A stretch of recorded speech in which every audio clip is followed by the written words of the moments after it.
The warm glow of the living room. Lamps bathed the walls in amber light, casting soft shadows over the framed pictures of our family, smiling faces, frozen in time. Proof of the life we had built. A house filled with laughter, love, and trust. Or at least what I had believed was trust. That evening had been like any other. The rhythmic clink of silverware against plates, the low murmur of the television in the background, my wife Rachel scrolling through her phone, absent-mindedly. While I spoke, she nodded in all the right places, but never quite listened. Her fingers ghosted over the screen, her lips curving into the smallest of smirks before she glanced at me and quickly masked it. I should have known then.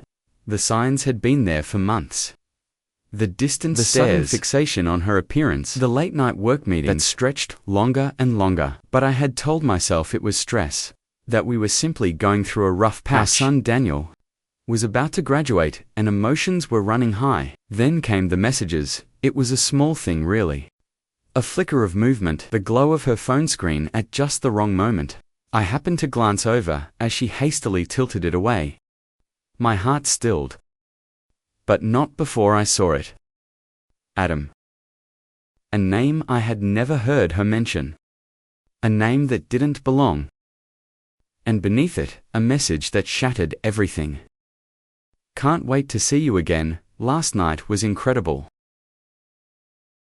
A slow, suffocating numbness spread through me. My breath hitched. My hands trembled under the weight of betrayal. I forced myself to look at her, at the woman I had shared a life with, and all I saw was a stranger. In that moment, my marriage was over. But I wouldn't rage. I wouldn't confront her in a fit of anger. No, I would wait. I would be patient. Because if betrayal had taught me one thing, it was that revenge was best served cold. I became a ghost in my own home, moving through the motions of a life that no longer felt like mine. I watched. I listened. I documented every betrayal, every whispered phone call, every lingering trace of cologne. That didn't belong to me. The lies were everywhere, woven into the fabric of our daily existence. And Rachel, she didn't even bother to hide it anymore. The way she looked at me with pity was the deepest cut of all. As if I were nothing more than a relic of a life she had already left behind. As if my love, my devotion had become an inconvenience. But I stayed silent. I played the fool watching her weave her web of deceit, knowing that every thread she spun would soon become her noose. Then came the final blow. The morning of Daniel's graduation, as I passed by the bathroom, I heard her voice, soft, intimate, filled with anticipation. I can't wait to see you today. You'll be there, right? I want you to meet my son. A slow, seething rage coiled around my ribs, squeezing the breath from my lungs.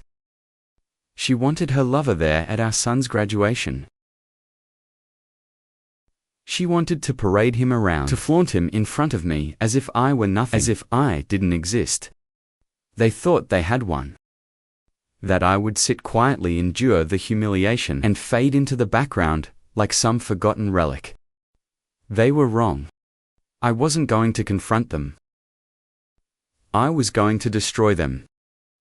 The graduation banquet was held in an elegant hall filled with proud families and beaming graduates. I arrived early, my pulse steady, my face a mask of practiced indifference. My wife arrived later, her hand resting on the arm of a man I recognized from a photo I had found hidden in her phone. Adam. He was younger, smug. The kind of man who carried himself with an air of entitlement. As he walked toward me, he extended a hand, smirking like he had already won. "Nice to finally meet you," he said smoothly. I let the silence stretch, watching the slight twitch in his smile as I ignored his hand. Rachel stiffened beside him, casting me a warning glance. And then the moment I had been waiting for. The MC tapped the microphone, signaling it was time for speeches. As a proud father, I had been invited to speak. I walked up to the stage, my heart pounding, not from nerves, but from the anticipation of the bomb I was about to drop. I cleared my throat, looking out at the crowd. My son sat in the front row, his eyes shining with pride. He had no idea what was about to unfold. "I want to thank everyone for being here tonight," I began, my voice steady. "This is a momentous occasion, not just for our children, but for us as parents. We have supported them, nurtured them, sacrificed for them." My gaze flickered to Rachel and Adam, and I let my smile widen.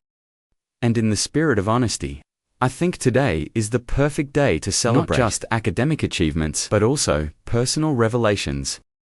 The room shifted uneasily, sensing something off in my tone. "You see," I continued, "this graduation isn't just a milestone for my son. It's a milestone for me. Because today, I get to finally remove the dead weight I've been carrying." Murmurs ripple through the audience. I turned to Rachel, my voice razor sharp. Rachel, my loving wife, has spent the last year having an affair with the man sitting right there. I pointed at Adam, whose face drained of color. Gasps echoed in the hall. "And tonight, I'd like to give her the freedom she clearly desires." I pulled a thick envelope from my jacket. Divorce papers already signed. I dropped them onto the table in front of her. "Congratulations, sweetheart. You're finally free." The hall erupted. Rachel's face contorted in horror as she tried to grab my arm, her carefully crafted world unraveling before hundreds of eyes. Adam, now the center of unwanted attention, stood frozen, his smug demeanor replaced with sheer panic. I wasn't done. "Oh, and Adam." I turned to him, relishing the way he flinched. "You might want to check your bank account. That lawsuit for alienation of affection. It's already in motion. Enjoy the consequences." The final blow landed with perfect precision. I had gathered enough evidence to ensure that he not only lost his job, but faced a hefty financial ruin. The scandal would follow him like a plague. As I stepped down from the stage, I felt something I hadn't in a long time. Freedom.